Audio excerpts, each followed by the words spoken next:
Ziemlich spannenden und coolen Blick aufs Leben und auf uns Menschen. A warm welcome and please give all your energy for Gary Vaynerchuk.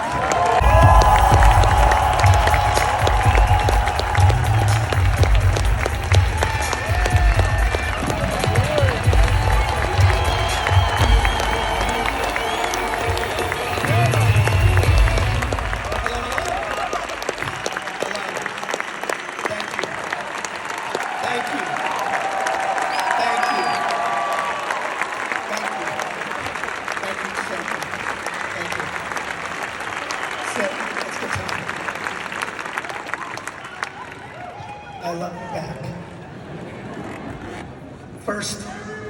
First, let me apologize. Yes, thank you. Let me save my voice, because as you can hear if you listen to me, about 3-4 days ago, I lost my voice completely for the first time in my life. And if you really know me, that is the scariest shit that could happen to me. And then obviously knowing that I was coming to this amazing event. So I'm glad I've got enough that I think I'll be able to get through this, but I've got a little tea with me up here, which feels appropriate. I love you too. How's the last couple of days been? Germany good?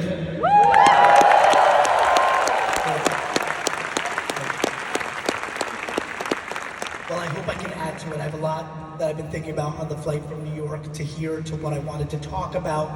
And the timing was very good for this talk, because literally just 24 hours ago, I was very much back to my entrepreneurial roots.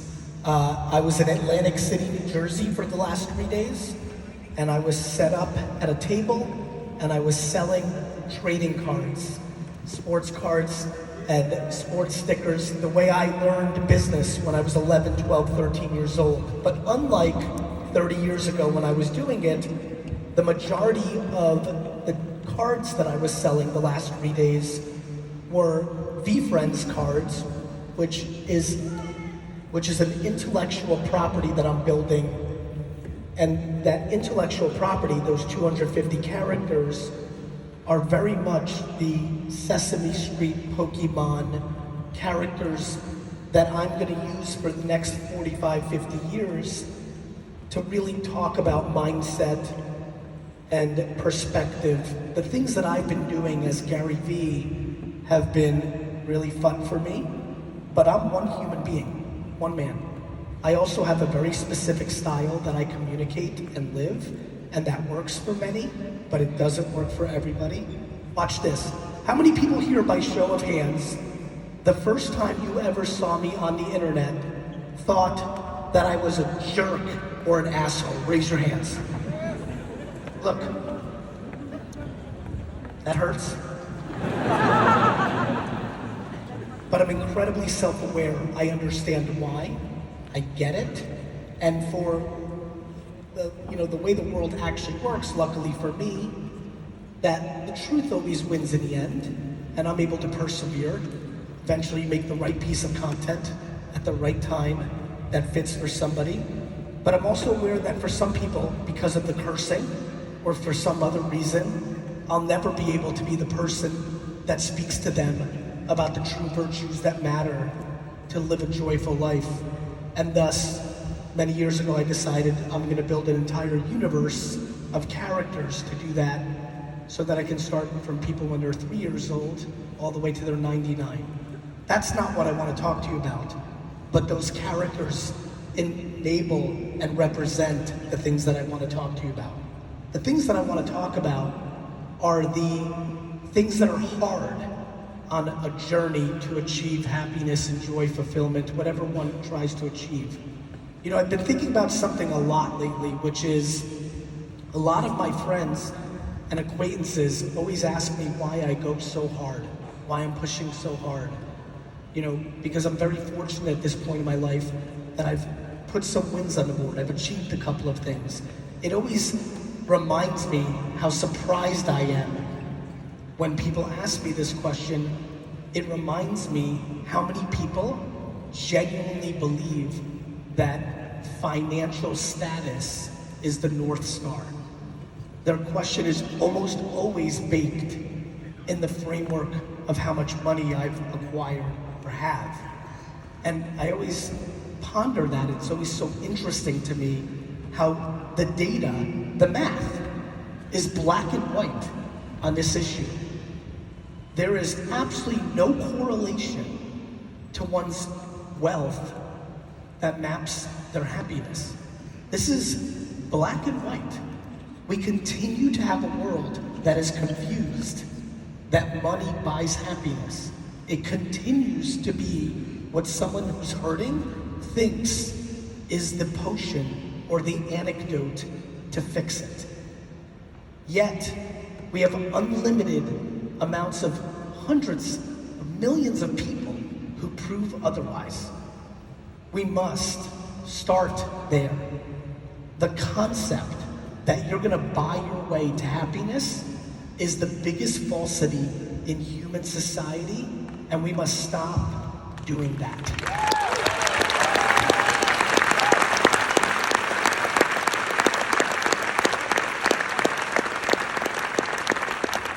Thank you. Was getting a little annoying. This is a message that's extremely challenging for me to be the person who delivers it. Almost always when I say that, 20% of the comments are easy for you to say. That's because most people consume my content today. What my high school friends and college friends and friends in my 20s know is I was arguably happier at 29 making $45,000 a year than I am today. The process of doing something you actually like is my great addiction. The fact that I am able to actually wake up day in and day out, sleep easily for 7-8 hours a night, and wake up genuinely excited while always being prepared to grab my phone and know that I have a problem in my 300-person Singapore office, or something happened in LA, or one of the other 17 businesses that I'm associated with are in trouble. I sit on top of almost 3,000 employees and 2 very large businesses actively as the CEO, and then on the board of 4 others, and heavily invested in others, and many other things I'm involved with, and family, and this and that. I have plenty going on, but the fact that I do what I want to do enables all of it to work. This is grounded in something that is the absolute answer for this entire arena. The one thing I can absolutely speak on that fundamentally touches every person here is the relationship between self-esteem and insecurity. All of the things that you do are based on this. If you look at what's really been going on with people for a very long time, why, when one is sold fear, that they believe it, versus when they're sold fear that they don't? Why so few people have a framework of believing in optimism versus protecting themselves with cynicism? Why people lack patience? I can tell you right now that for the majority of people in this room that want something to happen, the biggest flaw in their mental framework and perspective is their lack of patience. It is why I make so much content around people that are 22, 25, 35, 40, and laughing and joking and trying to some way, somehow communicate to them that they are extremely young. How many people here are under 50 years old? Please stand up. Stand up. Stand up. I want everybody looking around. Under 50. First of all, let's clap up for the over 50 crowd that's sitting and respect our elders.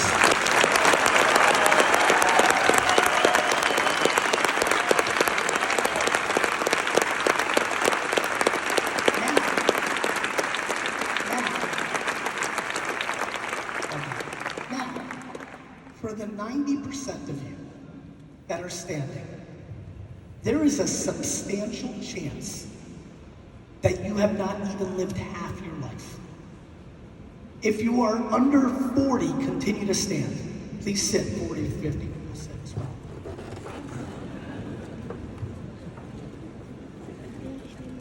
For this crew, given where modern medicine is, there's a dark horse chance that you haven't lived a third of your life. Think about that. There are people sitting here stressed that they fucked it up. They missed their time. They misplayed it. They shouldn't have. And they've got the majority of their life left. That blows my mind. It really does. Every day of my life, that blows my mind. Sit down if you're over 30. 30 and under, continue to stand.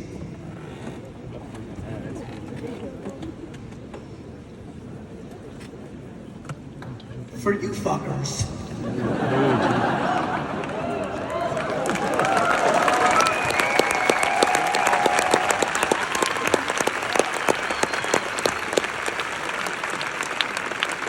you know,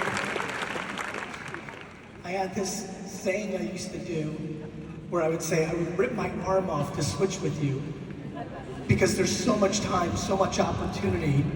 But now with TikTok and you can clip things, people have really taken that out of context, so I try not to say it as much. But my friends, if you're standing right now, for you even to begin to deploy anxiety against your own self, judge your own self that you have not done, you did not accomplish, you were unable, is completely unacceptable.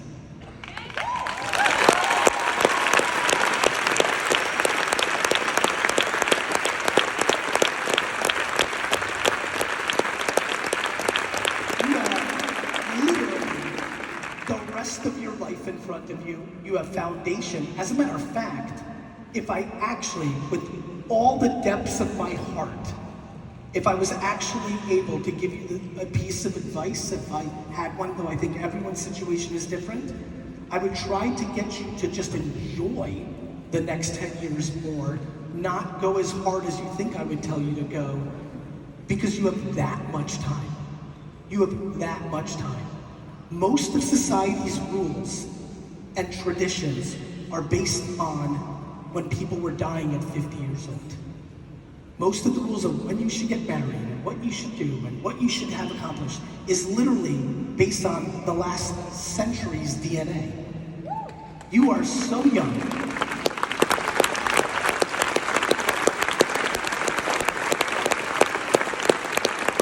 have every opportunity. Technology is exploding at a speed where your life can change in a minute on a decision. And literally, the only thing that is fucking you up is you worry about what other people think about your life. Whether that's your parents, your friends.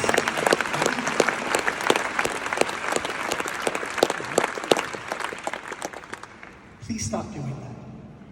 Wear crazy rose suits. I like it, it's very nice. Do random shit, try new things. You have your whole life in front of you. I couldn't be happier for you if you're standing right now. You have 100 years to live. That's actually how it's gonna work out for you, and you need to start acting like it. Sit down.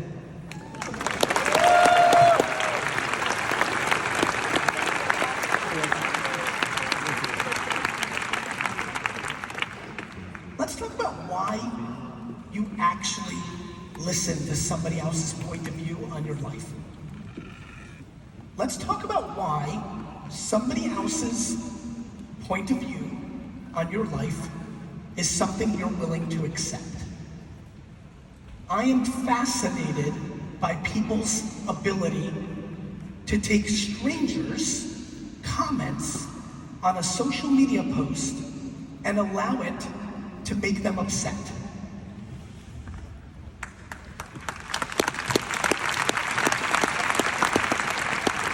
You post something, and you're happy to post it, and then somebody literally leaves a comment that you're unattractive, you're stupid. Like literally high school and junior high teasing.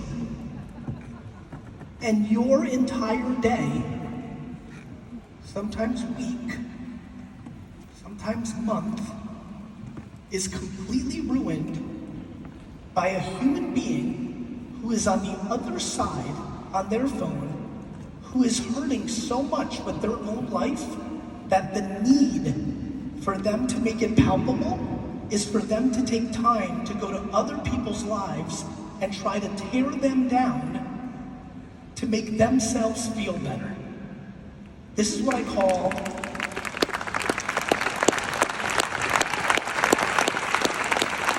I'll stop clapping so I can finish this one. This is what I call a circle of insecurity. A circle of insecurity. The concept that that is happening is not Facebook's fault, is not Instagram's fault, is not TikTok's fault. It's not.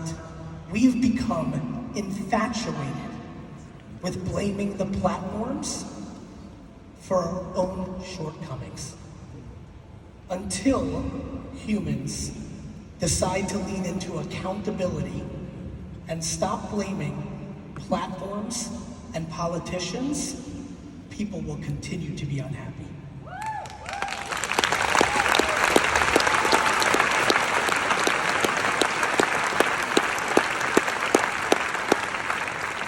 Let me tell you something that is the most interesting secret of all time.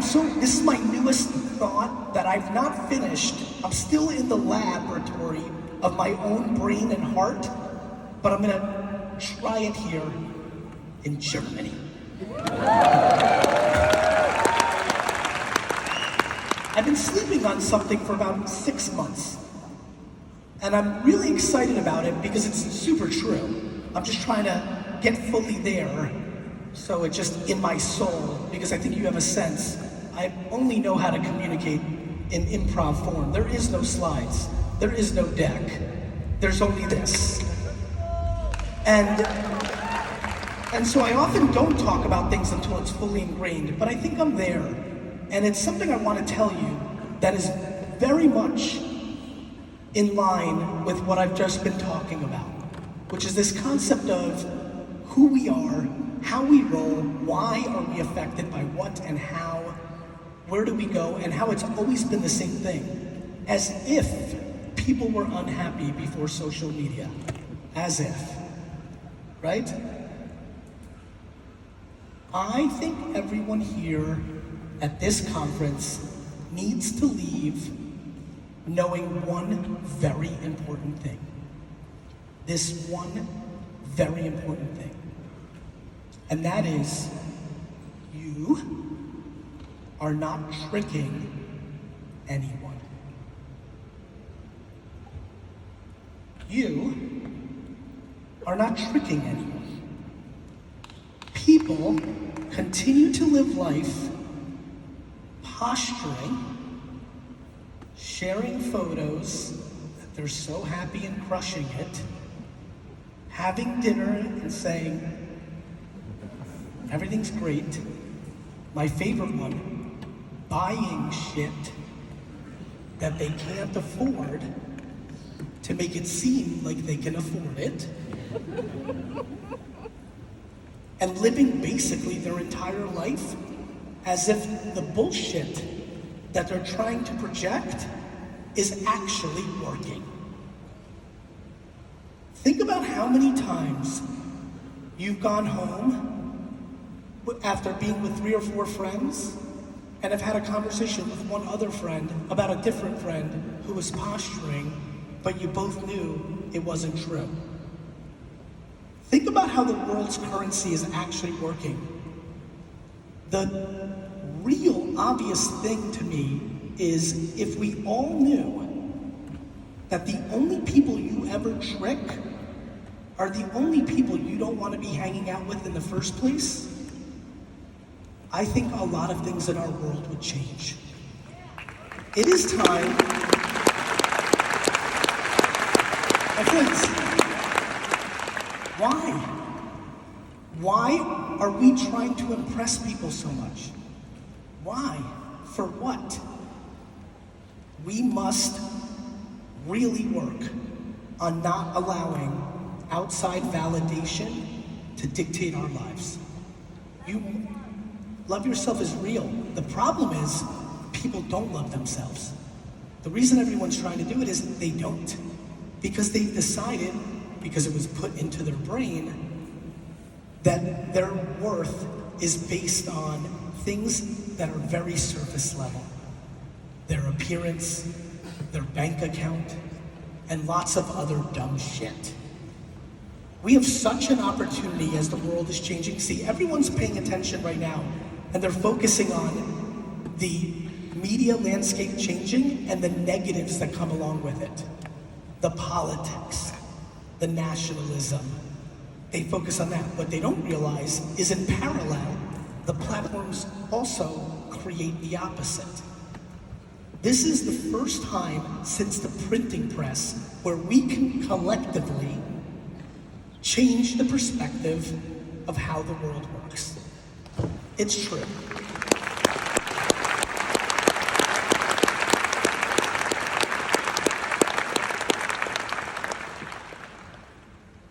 But the confusion for almost everyone is very similar, which is there is a relationship in the world between being selfish and being selfless. Now, this is where it gets very interesting for me. Too many people feel as if it's one or the other. One of the biggest challenges in the world today is that people think the world is about war. One of the biggest challenges in the world today is that people think the world is about war. It's this or that. It's them or us. It's this or that. When the entire world is always and. People are so obsessed with things to be black and white when the world is purely gray. And so, what I'm very, very fascinated by is everyone here genuinely taking a step back and having a conversation with themselves about them being selfish and them being selfless. Most people's relationship with those two things is an extreme challenge. Some people are inherently selfish and they struggle with it because they think it's bad. Some people are absolutely selfless and they see it as tremendously noble, but when they deliver on it on too big of an extreme, they create subconscious resentment to everyone that they're bringing value to, and then it manifests in vulnerabilities later down the line. If you are able to actually understand selfish and selfless behavior and find balance within both of those for yourself, you can start creating an incredible mental framework to be able to navigate the world. If everybody was able to bleed a little more selfless, if they were definingly selfish, and for the selfless people, if they weren't so noble on paper and could understand that they need to be selfish to themselves to be able to be selfless, we could have a much happier world. Please leave with that today, for sure. It's a big thing.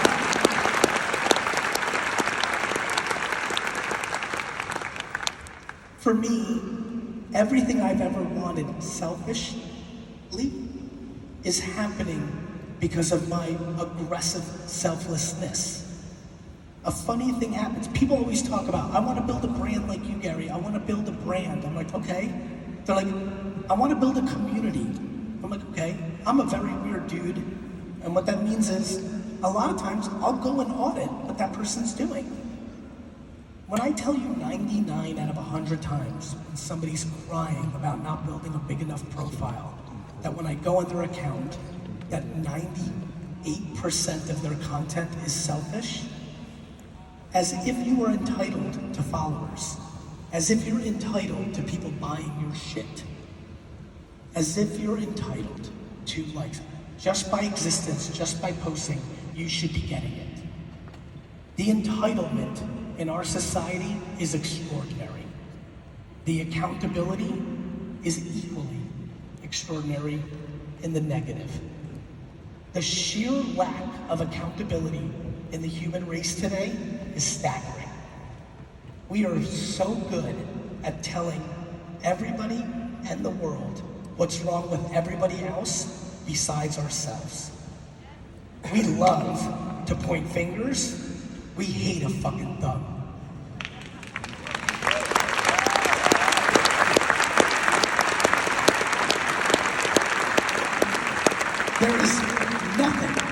There is nothing more obvious to me than that happiness starts with accountability. My life is happy because I think everything in my life is my fault. All of it. It is the most liberating truth of all time. Of course I'm logically understanding that there's other people, that there's other variables, that there's things I don't control, but I'm completely in control to what I do.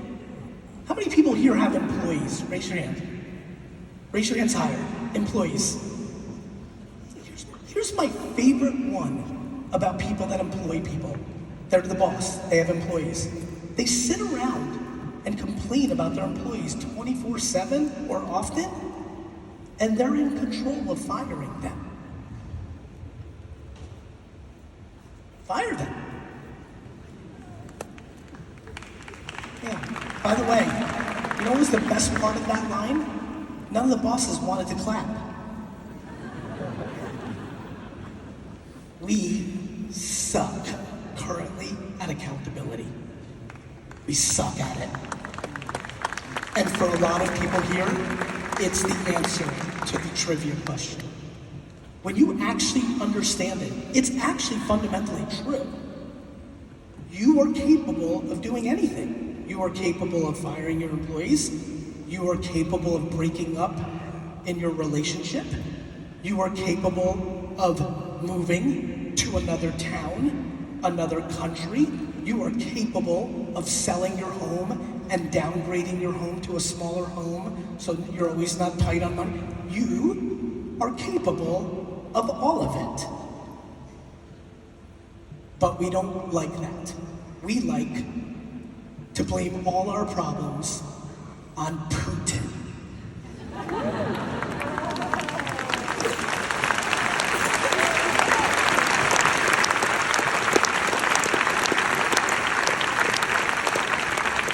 Bad day at work?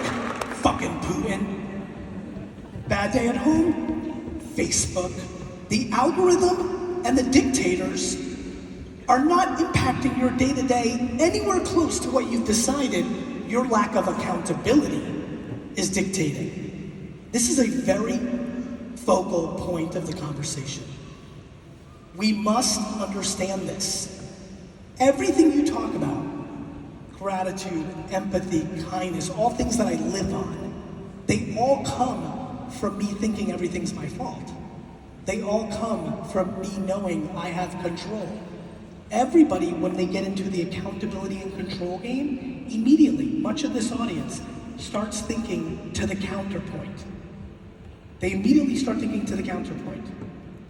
The natural human spirit for most people, when told everything is your fault, you are in control of everything, will start giving you 800 answers to why that's not true for them.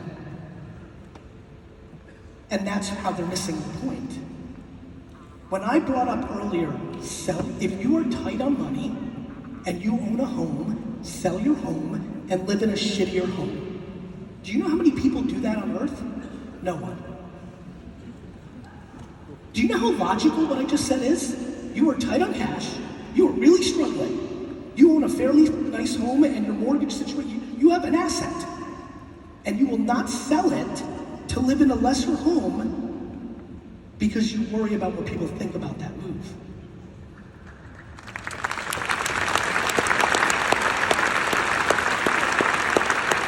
My favorite chess move to this debate is like, but Gary, I can't do that to my kids. My counterpoint is, that's the best shit you can do for your kids.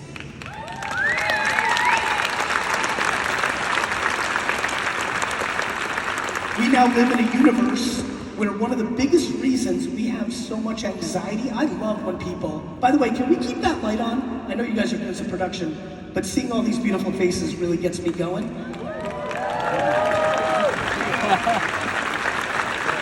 Really. One of the biggest elephants in the room in our entire world, this is an American, a German, a South African, this is a global, one of the great things of having fans everywhere in the world and reading all the DMs, it's all the same shit. It's all the same shit. Of course there's massive cultural differences, and it's interesting because you have to really do the work, but it all, when you file it down, when you bake it, when you melt it, it's all the same shit. It's cultural up here, but you just keep blending it, it's all the same here. And when I tell you, when I say moving to a lesser nice house and giving your kids some adversity is the best thing, the elephant in the world, the elephant, not in the room, the elephant in the world today is for the last 30 years, it became popular culture to raise our children and do everything we could to demonize losing and protect them from literally everything, thus creating 20 and 30-year-olds who are basically zoo animals. We kept them in the zoo, and then we tell them to go into the wild, and then a fucking lion eats them in an hour.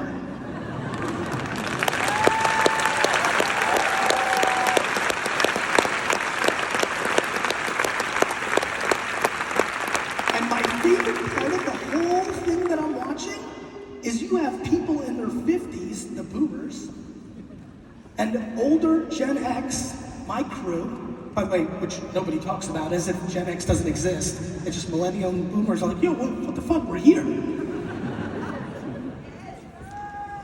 You have boomers, the people that I love young millennials and Gen Z. I think they just understand they have way more options, and I think people shit on them. I do think that we did wrong by them. I do think that they shouldn't blame their parents because that lacks accountability. There's a lot to this, but let me say this.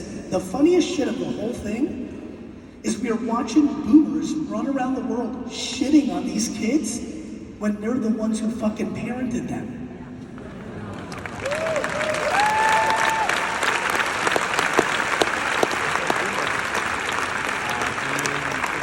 I mean, I had a friend the other day, he's like, Gary, my kid is like, can't fuck, like, he's a mess, like, he's like scared of everything. I'm like, that's because you gave him a trophy when his team came in 8th fucking place.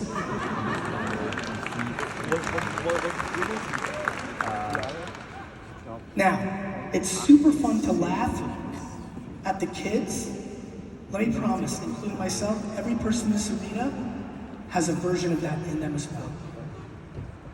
This is a game of insecurity.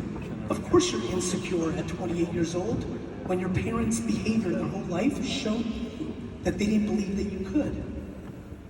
They didn't believe that you could. You start believing that you can't either. If they're protecting you in every step of the way, they're telling you, I don't think you can do it. Thus, you believe it. We have that as 30-year-olds and 40-year-olds and 50-year-olds and 60-year-olds and 70-year-olds. I know this because what I do for a living is read what people say at a scale that would make this collective room's head spin. It's what I do for a living. 6, 7, 8 hours a day, I am consuming ungodly amounts of information on how people are reacting to things, what they think, what they believe. And then I go deeper into my own content and other content that I see behind the scenes on. The world is this close to being happy, and it feels like it's this close for being happy. And this is why I'm so motivated. I'm so motivated because almost everybody is sitting around dinner tables saying dumb shit like, it's never been this bad. I don't need to remind anybody in this room, it's been worse. This world is actually dangerously close. It is. It's one of those things where, it's like so many stories and so many things in life where it seems so far away, but it was right there. The reason I get inspired to take overnight red-eye flights to an event like this is a lot of people that know it's this close. This is a lot of people that decide on a weekend that they want to commit to making themselves happier for themselves, the people around them, and the people that they're bringing into the world. It is actually scary how many people are this close. The part that's left is we have to talk about the shit that people don't want to talk about. It's fun to talk about the foofy stuff. It's not fun to say, everything you're upset about is 100% your fault. It's awesome to think about you putting in the commitment to give a fuck to come to something like this on a Saturday. It's not as fun to say, what the fuck are you doing here on a Saturday? Do you understand? Let me say it again. It is awesome that you are making the commitment to be here on a Saturday. The bigger question is, why are you here? The reason is, every piece of the puzzle is not there yet. The missing piece of the puzzle is not the stuff that you hear every day, the stuff you think about every day. If it would be, it'd be done. The missing part is the part that you're not willing to look at yourself in the mirror for. Let me be vulnerable and tell you mine. Now we're getting it. Now we are getting it. 3, 4, 5 years ago, I started having a conversation with myself on what I'm trying to push you to do with me right now, which is, if I'm so fucking great, why are there people that exist on earth that don't love me? And I don't mean the people that fuck this, fuck that on a 30-second video and they're like, this guy's atrocious. That doesn't even register for me. That's appropriate. That's the way it should be. I'm talking about people that have worked for me. And so I had to go through a real journey over the last 5, 6 years, and it culminated with the book that I put out last year, where I had to talk in depth about the fact that by far the biggest weakness in my life, professionally and personally, is that I am so positive, so optimistic, and on stage, I'm incredibly candorous, as I've been so far, but in my real life, one-on-one, I am atrocious at conflict. I hate being the person that starts anything that looks like an altercation. When there is an altercation, I use my incredible communication talents to get out of it or divert everyone from it immediately. And because of that, I was incredibly not candorous with anybody in my life. Everybody in my life, which was fine because I'm incredibly good at picking people to be around me, and thus it worked most of the time. But you don't get to pick all of your family, and you don't always have it right. And thus, the biggest weakness in my career and life has been my inability to be candorous. I have always looked at somebody that shoots it straight as using it as an excuse to be mean. I grew up in an environment where one side of my family was incredibly candorous, but the candor was always negativity and combative. So I didn't understand that candor is quite healthy as a package, but they were filling it with poison, and thus I demonized the package along with the poison. When I tell you my life is dramatically better, that I am remarkably better as a CEO today, that VaynerX has doubled in revenue in 2.5 years, solely on the back of me being dramatically more candorous. And when I tell you, if I was a 1 out of 10 4 years ago, which I was, and 10 is like where we all want to be, as I stand in front of you here today, I'm a 5. And from 1 to 5, my life is 800 times better. That's not fun for me. That was hard for me. What you have to understand is the thing that I'm trying to accomplish in this talk today, you don't see it. I did not see it. I'm fucking, all all I do is think about this shit. All I do is think about this shit. For the last 40 years of my life, literally since I've been a child, all I think about is this shit. There used to be different words, you know, the feel. I remember my teenage years, I knew I had something weird. I'm like, I have the feel. I don't know what the fuck it meant, but what it meant was my intuition is weird. I believe in all sorts of shit, like ghosts and fucking everything, just because of my feel. You guys, half of you can't listen to my podcast because I'm always interrupting everybody, because I already know what they're gonna say. And with all of that, because I'm a human being, I was completely blind to why people would be upset with me, but it was very logical. I would literally see employees on a Thursday and be like, hey Ron, good to see you, keep up, da-da-da. What I didn't tell them was for the last 2.5 years, I was super frustrated with Ron because he sucks. But I didn't have candor as a weapon. Everybody here has that too. And I didn't see it, and I'm very in tune.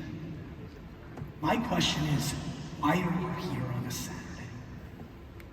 Every one of you needs to completely take the thing. I didn't see it, and yet I knew it. I didn't see it, and yet I knew it. You understand?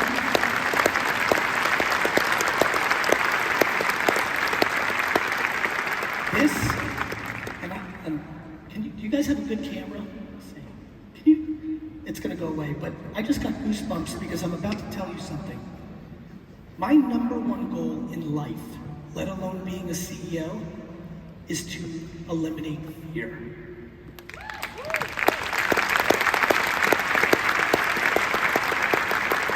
The thing I'm most proud of, even emotional as I sit here right now, is that for my sister and my brother and my parents, I lived my life to take on all the stress, that I was capable, that I have the ability to take it all on.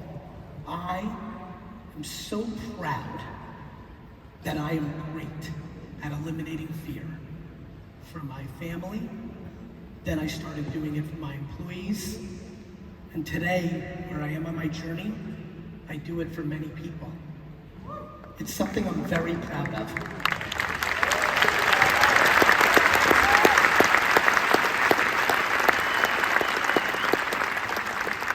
We're getting to the meat of this talk. I'm very proud of that. However,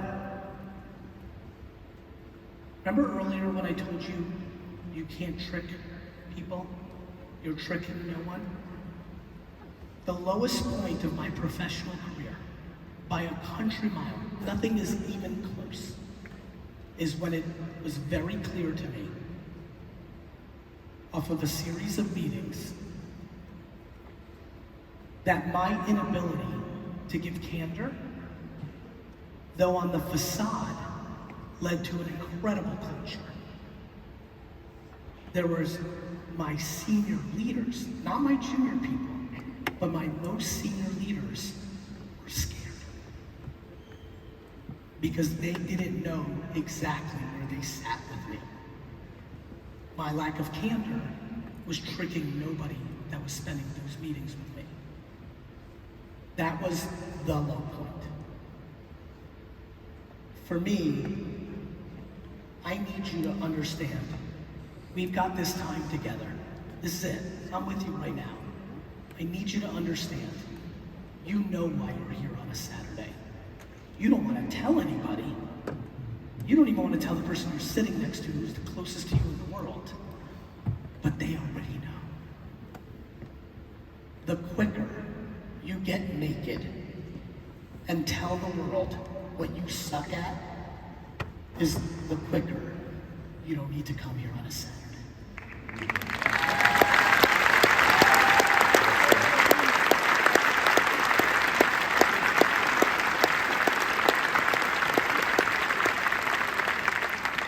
Because let me tell you, somebody who was living it at 85 or 90% without the candor part and now is living it at 95%, do you know why I'm nice? Do you know why I'm nice? It's because I'm happy. I don't need anything from you. I want nothing from you. I need nothing. nothing from you financially. I definitely don't need anything from you emotionally. Do you know why people are not nice? Because they do. They're grasping at straws. They've caught a tiger by the tail and have a relationship with a nice person, or they have a nice boss. They're scared every single day for that person to leave, because that person is the energy of balance, because they themselves are super hurt inside. They're hurt because they haven't put the poison into the world. They've demonized therapy, so they don't do that. If they've done that, they definitely don't tell normal people. They peacock and hide behind money, behind status, behind things. My friends, the world is this close. The reason it feels so far away is occasionally people come around and realize how much fear works, how much demonizing others works. It makes people feel safe for a second. It is the least sustainable thing in the world. It is the least sustainable thing in the world. You know how I know this? I was an atrocious student, but there was one class I was always good at: history. I never understood why, and then finally in my 30s, I realized, because my entrepreneurial spirit knew that I would need it to recognize pattern recognition. Today, many people shit on me or laugh at me because I believe in NFTs. In a decade, I'm gonna laugh at them. You know how I know this? History. In 1996, I told anybody that would listen to me that the internet was a very good thing. In 1999, when the stock market crashed, everybody said the internet was a fad. In 2007, I was in Germany 3 times for 3 different talks, talking about social media, how Twitter was phenomenal. And I was on a panel debating somebody, and they said to the crowd, how many people think Twitter is stupid? And everybody raised their hand. Everybody. And the person interviewing me said, Gary, why is Twitter so important? And I said, because people are gonna tweet that they're walking their dog. Everybody laughed. Not at it, at me. The reporter rightfully said, that sounds ludicrous. Who cares if somebody's walking their dog? My reply, everyone.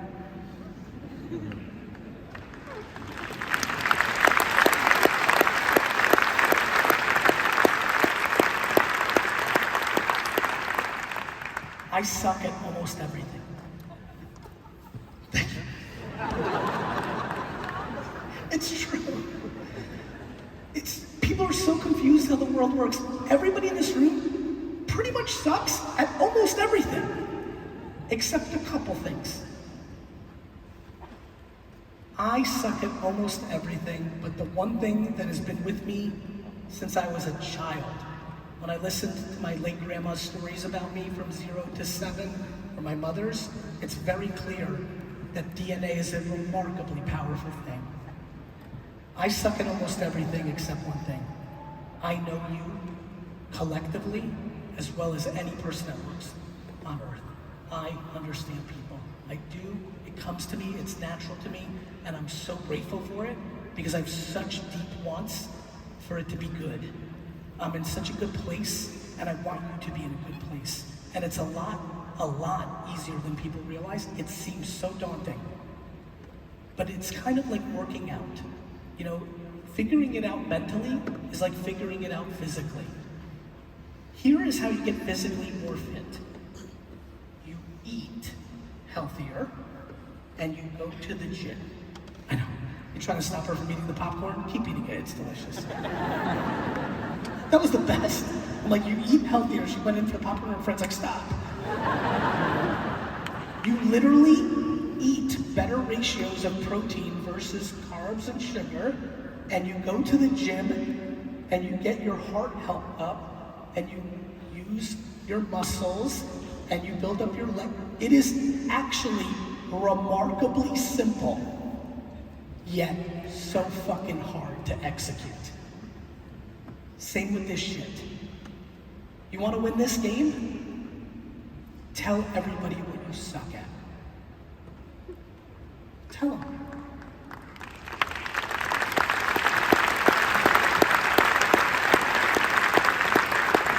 Instead of talking in thesis, I'm going to give you a piece of homework. I want everybody to leave this conference. I want you to take your cell phone. I want you to put it into your face. And I want you to speak for 15 minutes, or 3, or 9, or 17, and say shit you've never said before that you have no interest in people knowing.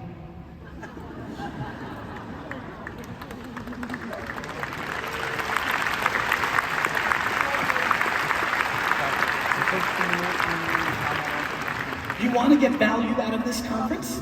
You want to accomplish what you came here for? I'm going to ask you once again to do the following. I want you to leave this conference, preferably right the fuck now. Like actually get up and leave right now, take your phone, and tell the world what you're not good at, what you are not proud that you have done, what you are scared of and why, and post it on every social network you have. And if you don't, and I know there's some people like, yes, thank God I don't have social media. For all of you, it's even harder. You take that video, you go into your contacts, you start at A, Arn Anderson, and you finish sending it tonight to Zarly Zanderson, and you send it to everybody in between. Who in here is interested in doing that? Now, let's stop right there. 8% are interested. Of the 8% who just said they're interested, 98% of them will not do it. I am gonna fly back home tonight smiling because I know 3 of you are.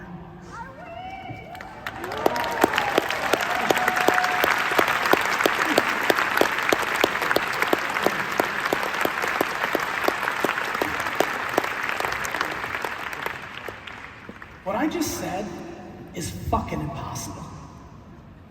I know. It's hard. It's really hard. But it's the answer.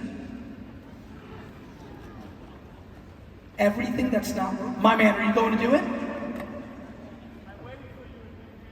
I'll see you there. Make your video. You do it on stage. Let's go.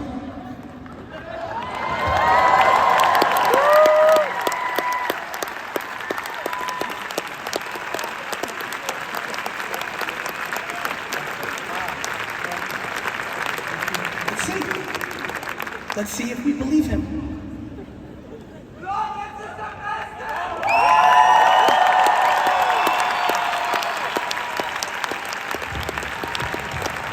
Ready? Fear? I can hear you. We can hear you. Go ahead. We get nice and close. Go ahead. I feel fear. Yes. But I will do it anyway. Let's go. What's your name? How do I answer that? His password is 1097. Yes. So I have TikTok, Instagram, LinkedIn. We need your whole video. Yes. We're gonna have to chop it up. Go. Okay. Yes. We're gonna gather your thoughts. I know how to do it. Yes. So my biggest fear of what? Not only your biggest fear, I want you to talk right now about what you're not good at, who you've let down, what you're bad at, who you've hurt, what you're scared of, everything. Go. Okay. Start with your name. My name is Lawrence. Boss. I'm Gary V. Lawrence is in front of all of these people.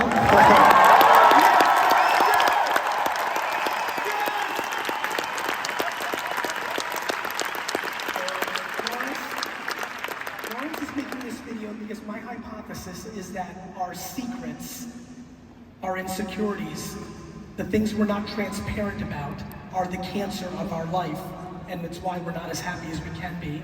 So he's about to make a video that I hope all 8 billion people on Earth make eventually, and we're gonna judge him on how much we actually believe him.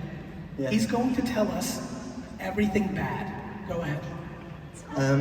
Yes, I will do it. I feel. How old are you?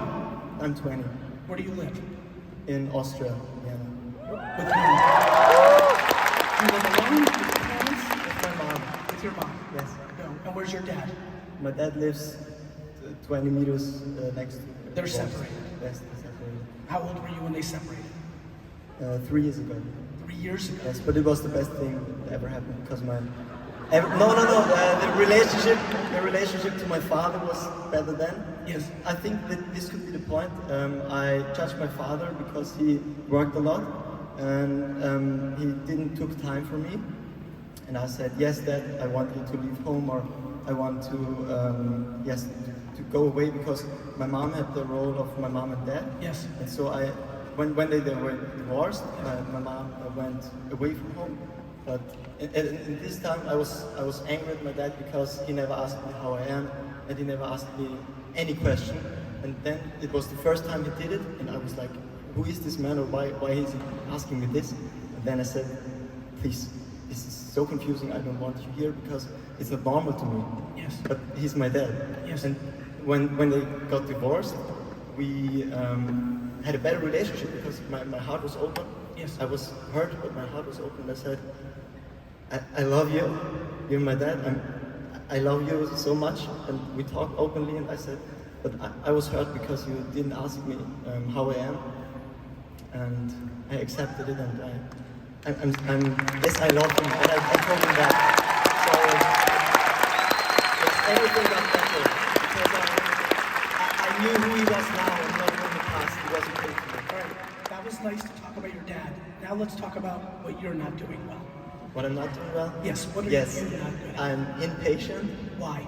because I have the feeling that I should be here. Why? Oh, I am here. Yes. So I'm proud of myself. But you didn't earn it. What? But you didn't earn it. I earn it? You did not. Why do you feel you should be here when you didn't earn it? Yes, I have a message to spread. Yes, That's the reason. but how many TikToks, Instagram posts, and YouTube shorts do you make it? Once a day. If you want to be in front of crowds like this, do you think one post a day is going to get you there? I should do 4. Yes. Okay. Yes. What Because else? I have a message. Yes, I understand. But this is luck. You being on this stage is luck. Me being on this stage is earned. Yes. You understand? I understand.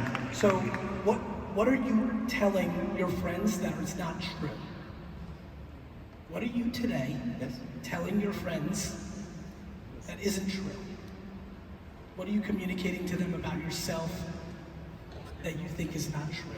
I'm a really honest person. Okay. So I tell them, hey, I suck at that, or what do you think is my problem now, or what did I do wrong to you? So I have no regrets in front of them. So I speak really Transparently. Transparently, yes. Good. Yes. And what about to yourself? Yes, and sometimes I put myself down and say I'm not worth it, or I don't have any message to spread or something like that, because the world tells me I'm not okay how I am, and sometimes I believe this, and I would say that's the biggest regret I have, because it's not true, because I can decide who I am, and that's the reason why I'm here, why I listen to you. What about, there's a lot of people watching this on your social now. Yes? Who do you want to say sorry to? Who have you hurt? Yes. And why? I have one person in school. It was he didn't shower, and I didn't bully him, but You made fun of him. a little bit. Yes, yes, Yeah. yes. I stand to that. It's okay for me. What's his name? Its name is Timon. But I had an open conversation with him. As I said, I'm a very honest person, and I cleared it up. It's very nice. But it's good to see, good to say again, so he knows that I love him. and it was just because of my insecurity that I hurt him. Because I didn't want to be the one who gets bullied in school. So I jumped on the train and did it against him. Say that one more time because everyone's clapping. Because you didn't want to be the one that was going to get picked on. Yes. You saw someone who was potentially weaker because of his showering situation, and you jumped on that train to deflect, so it wasn't you. Yes, and it happened to me also. And I was the little kid, and I was always the best friend of the girls, and they said shit about me, and I think it's a, yes, you know, it's a security reason why I said, okay, I don't want to be this anymore, and I bullied him. But since then, since I knew I hurt him, I was in other school every time if someone got hurt, you would jump in. I was always there. It's good. Yes. Thank you, brother. Thank you, man.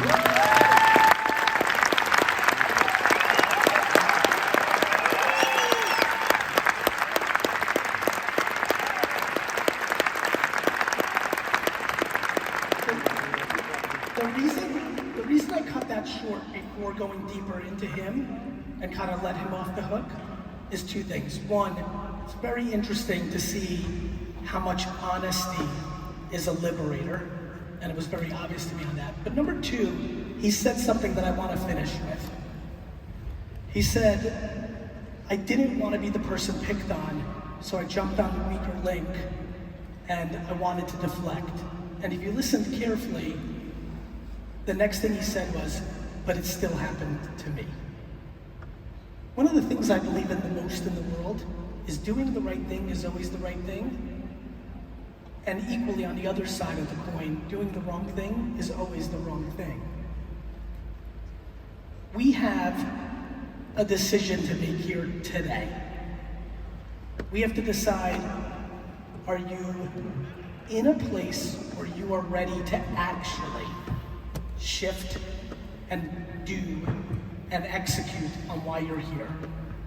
All of that is foundationally on your own self-awareness of who you are, being okay that you suck at most things, being accountable, and most importantly, finally cutting out the cancer of insecurity out of your body on the things that have always been there by shedding light.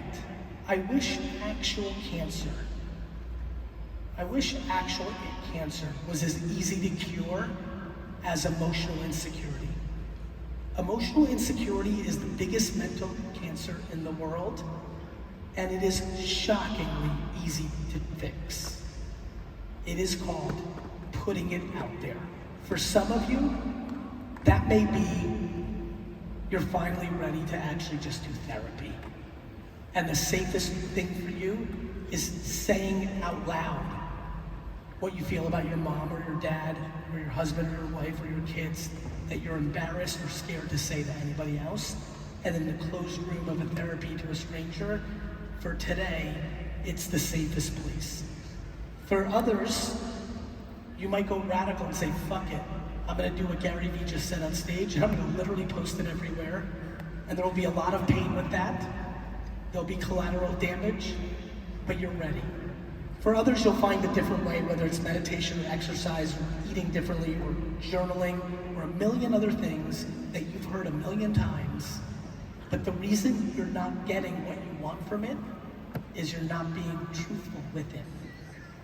You're protecting yourself from yourself, yet you're tricking no one. Please always remember that. Thank you.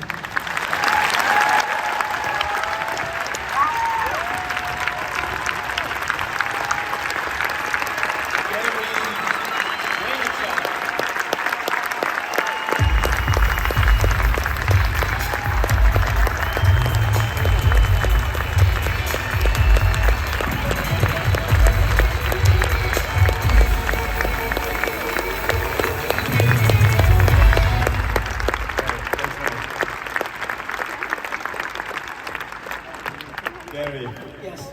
your voice is good. Yeah, no, no. Yeah. What about it, right? When I'm in the zone, I forget about everything. So that was an amazing exercise you did with with him. May you share with us what you're not so proud of in your life, what you've done in the past? I think that I just really, when I talk about accountability and I blame myself for everything, my father was such an aggressively combative communicator that, and also, like that young man, is very good at truth and values it very much. My mother and I, we like to be a little bit more clever and keep it inside. And my father was very passionate that I just would tell him. The problem was, anytime you told my father anything, the reaction was overly aggressive. So it started to train me subconsciously to not, go there. I am super happy that my first career was with my dad. And I'm incredibly happy that my next career was with my brother. But if I'm being naked, I could have done a better job in communicating to them because I was the driving force of the businesses. My brother is remarkable. He was always weary of it because he saw what happened with my dad. So he was doing his part. He was pushing and prodding me and gave me openings. My father gave me no opening to tell him my feelings. My brother gave me openings and I wouldn't take them because I didn't want to hurt his feelings and tell him that I felt that I was contributing more, even when he was acknowledging it. So financially, in my first 2 years of my life, I'm 46, between building my father's business and building Vayner, I really put myself in a precarious spot by not being candorous, where I created resentment. And this goes back to the candor. And the reality is I believe in what I say on stage here. That wasn't their fault, that was my fault. And so it's challenging for me to, be in a place where I have all this good and have these great relationships. I'm incredibly close with my father and brother, but yet to this day, notice the number I gave myself on stage. I'm still a 5. It's unbelievably ingrained to me not to tell people what's hurting me because I feel that I can absorb it and I'm so emotionally strong that I can make it good in the end. It just doesn't always work out that way. I have so many questions and so many topics I would love to talk to you about, but time is very limited. So I want to come to the point. You're such a successful man. You're talking a lot about living your passion. You're talking about your success. You're talking about living a fulfilled life. So, self-reflection. What are your rituals? What are the things you do in daily life to live that fulfilled life, to have that success? Are there any routines? Are there any special things you really practice in life? Or is it only... The number one thing that I'm completely convinced would work for everyone, the only thing that I'm convinced would work for everyone, it's hard, back to everything we've been talking about, because it doesn't come natural to most people, but it is, the ritual is practicing gratitude every morning. So I don't meditate or pray per se, but there's not a morning that I wake up in the world where when I wake up, including the overnight flight, where I don't look at my phone immediately. A lot of people like to wait to look at their phone, which I love. Remember when I said and, not or? One of the biggest reasons the world has conflict is people keep telling people what they should do. Right? Like, I'm very happy that meditation works for you. It may not work for someone else. You can recommend, all I'm doing up here is saying, hey, think about this. But I don't judge anybody when they don't do what I do, or what I hope they do. I want it for them. But for me, every morning I grab my phone right away, and if nothing horrible happened, and let this be very clear, nobody died of the 10 people I love the most. If nothing horrible happened, I am actually incapable of being upset during the day.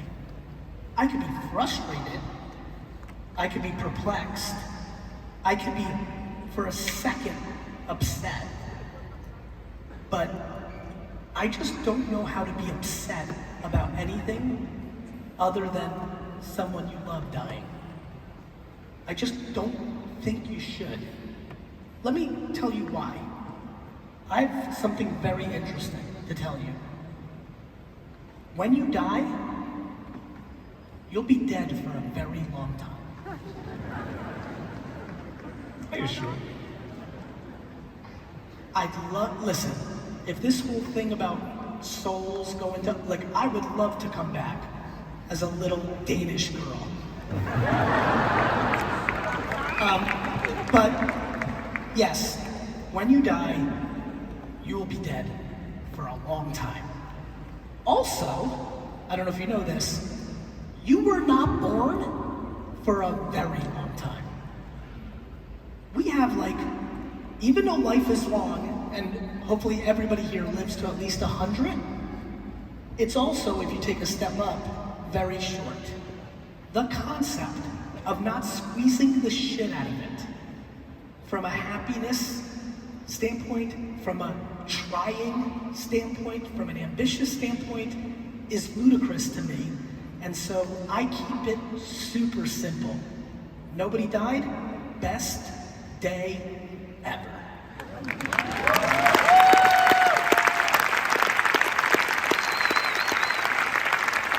I mean it. To the negative people in my life, there's been some of my friends and family that are negative, that there's 2 times in my life where I actually said this. I got so frustrated to a family member, so frustrated, so upset. I literally told them, because they were fucking so upset about the dumbest shit in the world, I literally told them that I wished something atrocious happened to them the next day. Just for perspective. We just lack perspective. Like, we complain about ludicrous things. And so, gratitude. Behind the stage, I met Laura Seiler. Laura Seiler is a very famous life coach here in Germany, you know her. And we talked about you. I know that she's also following you, and she said, please ask him one question. She follows you for quite a while, for many years, and she sees a development in your life, and she wants to get the answer if it's only a gut feeling or if it's true that you really changed over the years, and she would like to know what means spirituality to you and also for your business. Sorry. That was much not No, everybody's expected. Wow. That was awesome. You do something new every day. A lot of people have reached out to me in the last 5 years on this. For people that follow me, a lot of people know I'm obsessed with context. I'm obsessed with context. It's why I'm a very good marketer. Making videos on TikTok is different than making videos on LinkedIn. The way I talk to a 22-year-old in Germany is different than the way I'm going to talk to a 45-year-old in Afghanistan. Context is everything to me. I'm religious about context, which is why I think I'm one of the most successful content producers in the world.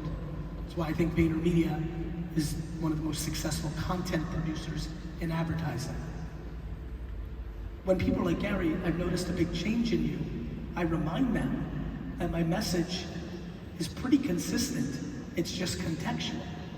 If you read Crush It, my first book, what put me on the map, I talk about making $48,000 a year and loving life. That if you are ecstatic with your life and you're making $48,000 a year, you can stop reading this book, because this book is for people that are unhappy and are looking for ways to get out of the job that's making them unhappy.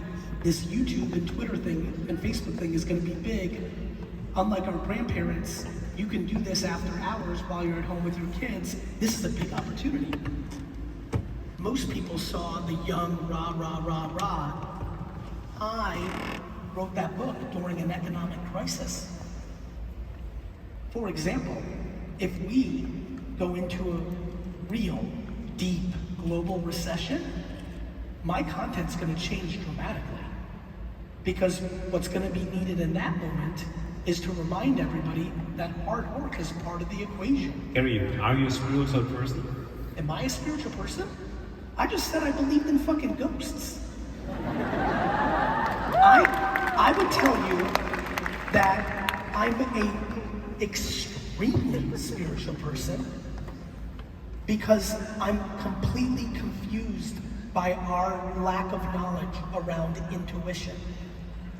Just that subject matter has me off the reservation. You know, I'm also spiritual in the way that I don't like to judge people's spirituality. Meaning, I, for example, do not have crystals in my house. But I love that people have crystals in their house because it works for them.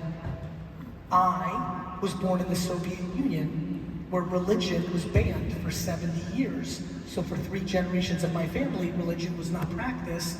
So I am not deeply religious, yet I love that religion is so important for so many. My ultimate spirituality is grounded in my deep, deep love of my fellow man and woman, and that's what I like it for. How would you define spirituality? What does it mean for you?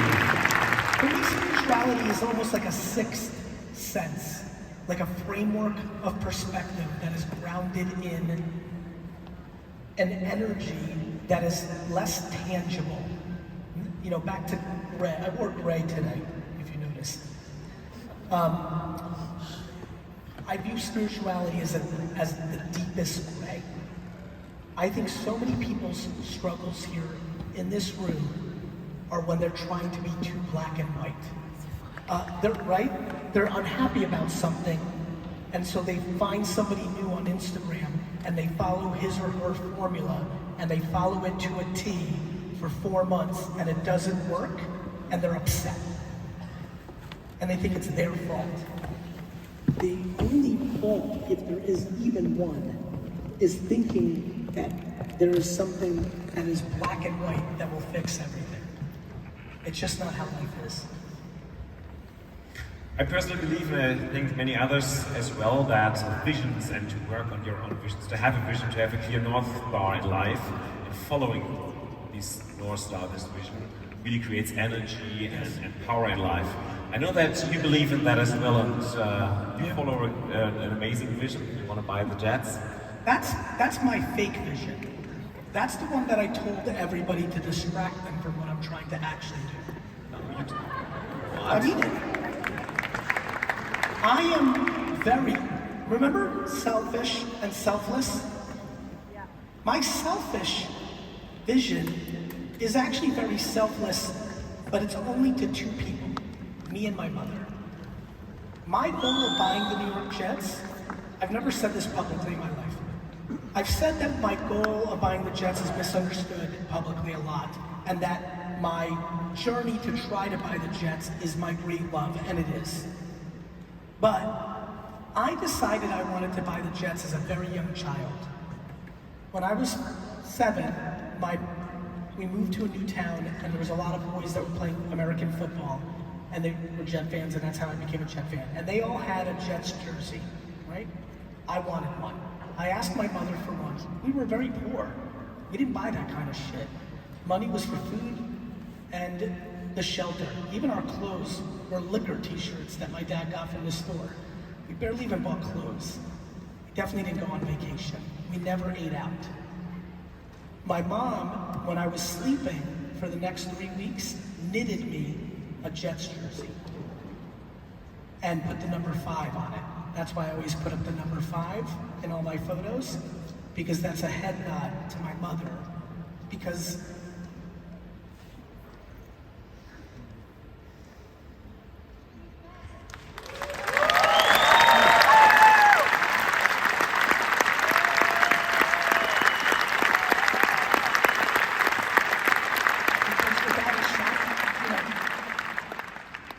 my mother lost her mom when she was 5. My mom's DNA is predominantly what's inside of me. Luckily, I took the best stuff from my dad. And so the mix has been very formidable. I have such a gift of communication, but at this point in my life, and pretty much from the beginning, I sit on stages like this because all I want to do for the world is what my mom did for me. This entire keynote that I just gave,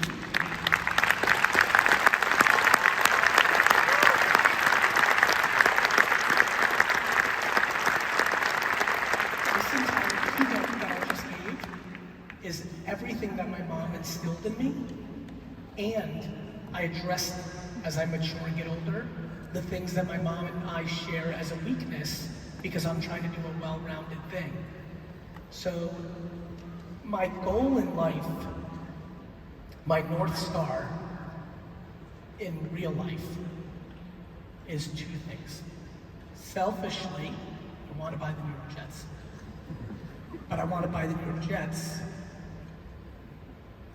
because when I do, I want to put in front of the stadium, because I still have it, the sweater that my mom did it for me. And I wanted to say, from not being able to afford a jersey to buying the entire fucking team.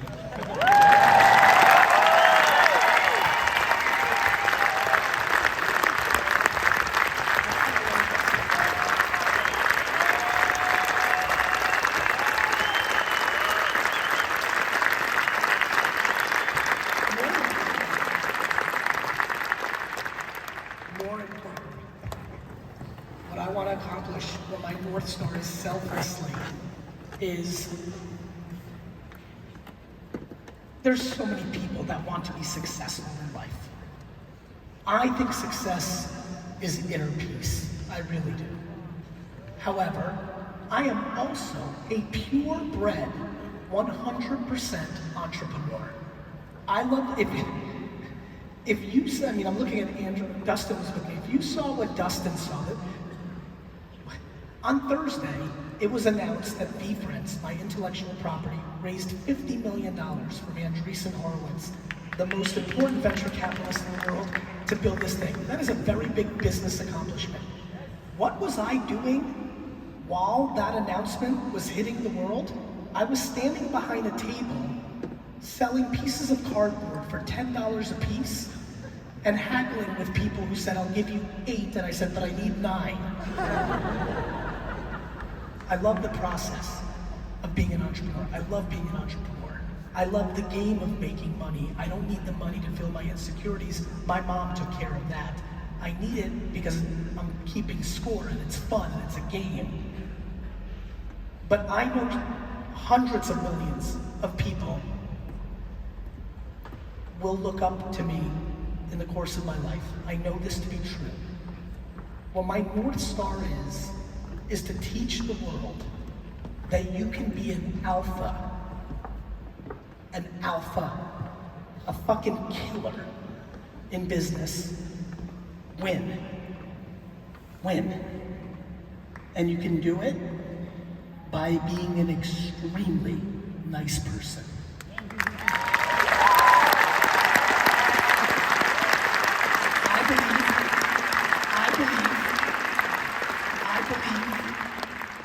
That is something the world does not believe right now. I believe the world thinks that you have to have sharp elbows, that you have to crush some people's souls, that you have to hurt people, that you have to stand on people's backs to get to the top of the mountain. My friends, this is the biggest non-truth in the world. There are two ways to build the biggest building in town. One, and it is very common right now, and it is definitely the way politics works, and it is the way oftentimes religion and school and many other things are packaged. Civil service is beautiful. Politics, doing what I'm about to tell you, is atrocious. Education is beautiful. School systems doing what I'm about to tell you is atrocious. Religion is beautiful. Religious leaders Doing what I'm about to tell you is atrocious. And here is the story. There are two ways to build the biggest thing. One, by tearing down everybody else's building. That's what all of those things are doing. Or two, what I am in the process of doing as an entrepreneur, by just being talented enough to build the fucking biggest building.